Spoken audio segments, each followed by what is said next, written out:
BNP এখন খুব বিপদে আছে। দুদু ভাই এটা স্বীকার করবেন না। কি বিপদ? দেখেন, আমি বলছি, আমি কিন্তু 7 আগস্টে বুঝে গেছিলাম যে এটা -2 থিওরি। অনেকে কেউ বুঝে নাই, কেন বুঝলাম না। Tarek Rahman next available flight ধরে ঢাকায় নামবেন এবং উনি সেলিব্রেশনে যোগ দিবেন। That was expected. যেখানে আনসারুল্লাহ টিমের ইয়েকে ছেড়ে দেওয়া হয়েছে, তারপরে শিবিরের আপনার চিটাগাং এর ইয়েকে ছেড়ে দেওয়া হয়েছে, তারপর আরো অনেক জঙ্গি ছেড়ে তারেক রহমানকে প্রেসিডেন্টের এক কলমের খোঁচায় উনি মানে কি বলে অ্যাকুইটেড হয়ে যাবেন এবং উনি চলে আসবেন, সেলিব্রেশনে যোগ দিবেন। তিনি আসলেন না। যখন আমি 8 তারিখ পর্যন্ত ওয়েট করছি, যখন দেখলাম যে 8 তারিখ পর্যন্ত তিনি আসলেন না, আমি বুঝে গেছি কেস খারাপ। কেন আসেন? হ্যাঁ, আসতে দেওয়া হয় নাই। Simple as that. K stop করবে তারেক সাহেবকে আসার জন্য? আমি বলি, শুনেন, এইটা বিএনপি নেতৃবৃন্দ তো বলে যে আসলে আমরা কি আইনগত ভাবে তাকে আনতে চাই, আমরা এটা লিগাল ফ্রেমওয়ার্কের মধ্যে দিয়ে আনতে চাই। এগুলি আমি বিশ্বাস করি না। এইটা সরকার, ইউনূস সাহেব আসতে দেয় নাই, বা সরকার আসতে দেয় নাই, বা অভ্যুত্থানকারীরা আসতে দেয় নাই। এটা প্লেন অ্যান্ড সিম্পল। এবং দেখেন, এখনো পর্যন্ত কিন্তু তারেক রহমান আসতেছে না। এবং এখনকার সিনারিওটা কি, আপনার তো সময় কম। দেখেন, বিএনপি এখন কমন টার্গেট হয়ে গেছে। কমন টার্গেট এখানে জামাত বিএনপির বিরোধিতা করতেছে, বৈষম্য বিরোধীরা বিএনপির বিরোধিতা করতেছে, সরকার বিএনপির বিরোধিতা করতেছে। এবং আজকে যে কুয়েটের ঘটনাটা, এটা খুব সিগনিফিকেন্ট, খুবই সিগনিফিকেন্ট। আমি কয়েকদিন আগে তৃতীয় মাত্রায় বলে আসছি যে আমি একটা রক্তাক্ত বাংলাদেশের ক্যানভাস দেখতে পাচ্ছি, এটা রক্তাক্ত বাংলাদেশ। এবং সেইটা আমার এই প্রেডিকশন ভুল হওয়ার কথা। আমার কোনো প্রেডিকশনই ভুল হয়নি, যাকে অত ক্রেডিট নিতে চাই না আমি। কথাটা হচ্ছে যে একটা রক্তাক্ত বাংলাদেশের দিকে এগিয়ে যাচ্ছে। কামাল ভাই, আপনি একটা কথা, এমন একটা কথা বলছেন যেটা আপনি আসলে আগেও আপনার লেখা এটার মধ্যে ইঙ্গিত আছে, কিন্তু আমি এই কথাটার সাথে সাংঘাতিক রকমের দ্বিমত পোষণ করি। আমি মনে করি তারেক সাহেব বাংলাদেশে এখন ফিরে নাই, এটা তারেক সাহেবের চয়েস। উনি কেন ফিরতেছে না সেটা দুদু ভাই কিছুটা হইলে বলতে পারবে, কিন্তু বৈষম্য বিরোধী ছাত্র আন্দোলন বা ডক্টর ইউনূস তাকে ফিরতে দিতেছে না, এই ক্লেমটার পক্ষে আপনার যুক্তিটা কি? দেশ চালাতেছে এখন বিএনপি, প্রত্যেকটা জায়গায় চাঁদার থেকে শুরু কইরা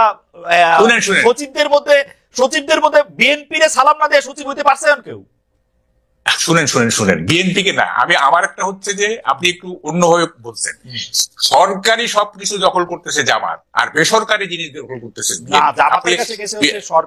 স্কুল কলেজ, না অন্যান্য ক্ষেত্র গেছে। যাই হোক, এখন সেটা কথা না। কথাটা হচ্ছে যে এই মুহূর্তে যদি তারেক রহমান বাংলাদেশে আসে, হ্যাঁ, তাইলে মানে উনি পুরো জিনিসটা ওনার গ্রিপে চলে আসবে, হোল নেশন তার পিছনে চলে যাবে। তারপরও কেন উনি আসতেছেন না? কি কারণে?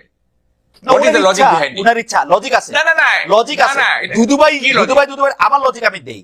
তারেক সাহেবকে 15 বছর উনি ক্ষমতায় ছিল না, ওনার অনেক ডার্টি লন্ড্রি জমছে, এগুলি উনার পরিষ্কার করে তারপর উনি আসবে। উনি আগে কেন? না, শুনেন, দেখেন, 5ই আগস্টের পরে তারেক রহমান যে ধরনের মানে ভূমিকা নিছেন, যে ধরনের বক্তব্য দিচ্ছেন, ওনার ইমেজ অলরেডি মানে কি বলে যে পুনর্বহাল হয়ে গেছে। ওনার কিছু ইমেজ খারাপ ছিল, মানে এই 2001 থেকে 2005 পর্যন্ত কিছু খারাপ হয়েছিল, এখন এটা পুনরুদ্ধার হয়ে গেছে। এখন আর উনি কেন ওয়েট করবেন, আমি তো এটাই বুঝতেছি না। হ্যাঁ, উনি একটা ডেমোক্রেটিক পার্সোনালিটির ইমেজ ডেভেলপ করছেন এই গত 6 মাসে। উনি শান্তিপ্রিয় একজন নেতা হিসেবে নিজেকে মানে এস্টাবলিশ করছেন। উনি মানে এই সরকারকে সবসময় সহযোগিতা করার উনি মানে দিয়েছেন, নেতা কর্মীদের বলতেছেন এই সহযোগিতা করতে, তারপরে উনি আসবেন না। This is a paradox. এটা আপনি বললে হবে না।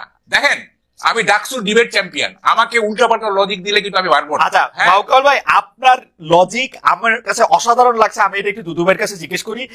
দুদু ভাই, আপনার কাছে কি মনে হয়? আমি শুধু একটা জিনিস আপনাকে বইলা রাখি। মাহকাল ভাই, এই পর্যন্ত সরকার আসার পরে যা কিছু হয়েছে, বিএনপি চায় না এরকম কোনো কিছু। আমি খালি আপনার মনে করা দিতে চাই, এই বৈষম্য বিরোধী ছাত্রদের আন্দোলনের মধ্যে এটা হয়েছে, তারা প্রেসিডেন্টের সরাতে চাইছিল, পারে নাই। তারা সংবিধানের প্রক্লেমেশন দিতে চাইছিল, পারে নাই, কারণ বিএনপি চায় নাই। আওয়ামী লীগের নিষিদ্ধ করার প্রশ্নে বিএনপি চায় নাই বলে তারা এটা করতে পারে নাই। বিএনপি এখন মানে কি বলে ডিফেক্টো ক্ষমতায়। তারেক সাহেব যেদিন ইচ্ছে এদিনে আসতে পারে। তারেক সাহেবের বক্তব্য মানে কি বলে, আগে বিসমিল্লাহ পরে সুবহানাল্লাহ পয়রা প্রচার করা হইতেছে সবগুলি সরকারি জায়গায়। আমি তো এরকমই দেখতেছি যে তারেক সাহেব অলরেডি ইন পাওয়ার। যাই হোক, আমি দুদু ভাইয়ের কাছে একটু জিজ্ঞেস করি, দুদু ভাই, তারেক সাহেব আসে না কেন? সরকার তাকে আসতে দেয় না, বৈষম্য বিরোধী ছাত্র আন্দোলন তাকে আসতে দেয় না। কামাল ভাই অনেক বড় সাংবাদিক, অনেক বড় চিন্তার, এবং অনেক বিচক্ষণ ব্যক্তি। তো সেই হিসাবে কামাল ভাই যেসব কথাগুলো বলেছেন, গণতন্ত্রের একটা সৌন্দর্য আছে। আমি একাও যদি একটা বিষয় ভাবি, সেটা আমি বলতে পারি, ভাবতেও পারি, চিন্তাও করতে পারি। তো সেটা আমার মনে হয় না ডিফার করার কিছু আছে। তবে এতটুকু বলি যে তিনি যে কথাগুলো বলেছেন, আমি জানা মতে এ পর্যন্ত আর দ্বিতীয় কোনো আমাদের শুভানুধ্যায়ী বা আমাদের ভালোবাসার মানুষ আর কেউ এই কথাগুলো বলেছে যে বৈষম্য বিরোধীরা তাকে আটকাইছে, সরকারের টপমোস্ট ডক্টর ইউনূস তাকে বাধা দিছে। এই কথাগুলো বোধহয় আপনার অনুষ্ঠানে যদি না আসতাম আর কামাল ভাইয়ের কথাগুলো না শুনতাম, তাহলে আমার একটা গ্যাপ থেকে যেত। এরকম কথাও তাহলে কেউ কেউ ভাবছে যে তিনি এই বাধার কারণে তিনি আসতে পারছেন না। এটা আমার কাছে মনে হয়েছে। তো কামাল ভাইকে ধন্যবাদ যে একটা নতুন কথা। ভাই, আপনার অনুমতি নিয়ে কি আমি একটা প্রশ্ন করতে পারি? কামাল ভাইয়ের কথা কিন্তু খুবই লজিক্যাল, কারণ এই পর্যন্ত বিএনপি তারেক সাহেবের না আসা পর্যন্ত সম্পর্কে যে যুক্তিগুলি দিচ্ছে একটা যুক্তিও ঠিক না। আইন আদালতের হ্যান ত্যান এগুলি একটাও ঠিক না। এটা নিয়ে আমি আলাদা ডিবেট করতে পারি, কারণ ইন অ্যাবসেন্সিয়া তার মামলাগুলি খারিজ হয়ে যেতেছে। উনি দেশে আসবেন, মামলা খারিজ হবে, এতে কি সমস্যা? আমি তো বুঝি না। আমি তো আমার মনে হয় যে এই 1 মিনিট বা 1.5 মিনিটের মধ্যে যে কামাল ভাইকে আমি সমালোচনা করছি বা কোনো শব্দ ব্যবহার করছি, এটা তো মনে হয় না, এটুকু বলি না। আমি এতটুকুই বলছি যে এটা গণতন্ত্রের সৌন্দর্য, এটা ভাবতেই পারে, বলতেও পারে। সত্যমিতা আগামী দিনে এটা নির্ধারণ হবে, এখনই এটা ঠিক করা দরকার নেই। আর 2 নম্বর হচ্ছে বিএনপির পক্ষ থেকে যেটা বলছে, উনি আমাদের এই মুহূর্তে বিএনপির সর্বোচ্চ নেতা। কিছু কিছু ব্যাপারে তো তার নিজস্ব কিছু সিদ্ধান্ত থাকতে পারে। সব সিদ্ধান্ত সবার সঙ্গে একেবারে ভেঙে তারপরে সিদ্ধান্ত নিতে হবে এমন কথাও নাও থাকতে পারে, কিন্তু সর্বোচ্চ নেতা। তো তিনি, আমার মনে হয় এই জিনিসগুলো দেখছেন না, বুঝছেন না, জানছেন না, এটা আমার মধ্যে ঠিক না। এবং তিনিও ফিল করছেন, এই যে যেটা কামাল ভাই বললেন যে তার সম্বন্ধে কিছু নেগেটিভ কথা ছিল, ধরেন 2 থেকে 5 পর্যন্ত, সেটি এখন শুধু মানুষ অবিশ্বাসই করে না, সেটা কাটিয়ে তিনি জনপ্রিয়তা, আমি বলবো আমার নেতা বলে বলছেন, যতগুলো বিবৃতি, বক্তব্য, উপস্থাপনা সবগুলো গ্রহণযোগ্য পর্যায়ে তিনি নিয়ে গেছেন। তার গ্রহণযোগ্যতা যে পর্যায়ে এখন বর্তমানে, এটা কামাল ভাই নিজেও বলেছেন, আমি তার সঙ্গে এটা একমত। তো আমার এই ক্ষেত্রে বক্তব্য, কেন আসছেন না, একটু অপেক্ষা করি আমরা। আছে না, কিছু জিনিস তো প্রধান নেতার হাতে ছেড়ে দিলাম, তবে আমার দৃঢ় বিশ্বাস তিনি খুব অল্প সময়ের মধ্যেই আমার এই দেশে ফিরে আসবেন। আচ্ছা, আমার ব্যক্তিগত মতামত।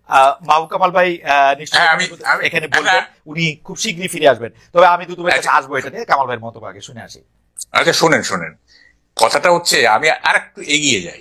দেখেন, মিসেস জিয়া মানে খালেদা জিয়া যেদিন লন্ডনে চলে গেলেন, তার 3-4 দিন আগে যুগান্তরের নিচে আমরা একটা ক্যান্টিনে চা খাই। তো কে জানি বলতেছিল যে বিএনপি কে এই করতে -2 থিওরি, এটা 111 এর মতো। দোকানদার যে, তাকে আমি বলছিলাম যে আমি টক শোতে বলবো, আপনি শুনেন, সে শুনছে, আমি একটা টক শোতে বলছি। দোকানদার বলতেছে -2 না -3। তাই বলে -3 মানে -3 আবার আসলো কোথেকে? বলে যে তারেক জিয়া, খালেদা জিয়া, শেখ হাসিনা, -3। মানে সে বলতে চায় খালেদা জিয়াকে আসতে দেওয়া হবে না। আমি এটা আই ডু নট এন্ডোর্স, সে বলতেছে আর কি, দোকানদার কিন্তু সে, হ্যাঁ, এইভাবে সে ভাবতেছে। যাই হোক, এখন দেখেন মানে বিষয়টা কোথায় গিয়ে দাঁড়াইছে। এই যে মানে স্থানীয় সরকার আগে না কি বলে যে জাতীয় নির্বাচন আগে, এইটাতে যে এই যে গভর্নমেন্ট উপদেষ্টারা বা গভর্নমেন্ট যে স্থানীয় সরকারের পক্ষে নিল, মানে এটার পক্ষে থাকলো, এটার কারণটা কি? এইটার কারণটা হচ্ছে যে বিএনপি কে মার্জিনালাইজ করা। তারা ক্ষমতায় থেকে ছাত্রদের দিয়ে তারা গ্রাসরুট লেভেলে অর্গানাইজেশন করবে, অর্গানাইজেশন শেপ একটা ভালো জায়গায় ভালো একটা অর্গানাইজেশনের শেপ দিয়ে তারপরে তারা ন্যাশনাল ইলেকশনে পার্টিসিপেট করবে, যাতে তারা ন্যাশনাল ইলেকশনে জিততে পারে। এইটাই তো উদ্দেশ্য, এছাড়া আর কি উদ্দেশ্য থাকতে পারে? না, এখন আমার উদ্দেশ্য থাকতে পারে আমি বাংলাদেশের বা পৃথিবীর সবচেয়ে বিলিয়নিয়ার হইতে চাই, এটা উদ্দেশ্য হইতে পারে, কিন্তু এটা ফলাফল তো আমি দেখতে পাচ্ছি 3 সিট। হ্যাঁ, 3 সিট ম্যাক্সিমাম। এই যে ধরেন যদি এইটা সত্যি সত্যি এইটাই উদ্দেশ্য থাকে, এই উদ্দেশ্য তো কোনোদিন সফল হবে না। মানে আমরা তো পলিটিক্স দেখছি, পার্টির পলিটিক্স এই প্রথম দেখতেছি তা তো না, আরো তো দেখছি। শুনে আমাকে বলতে দেন,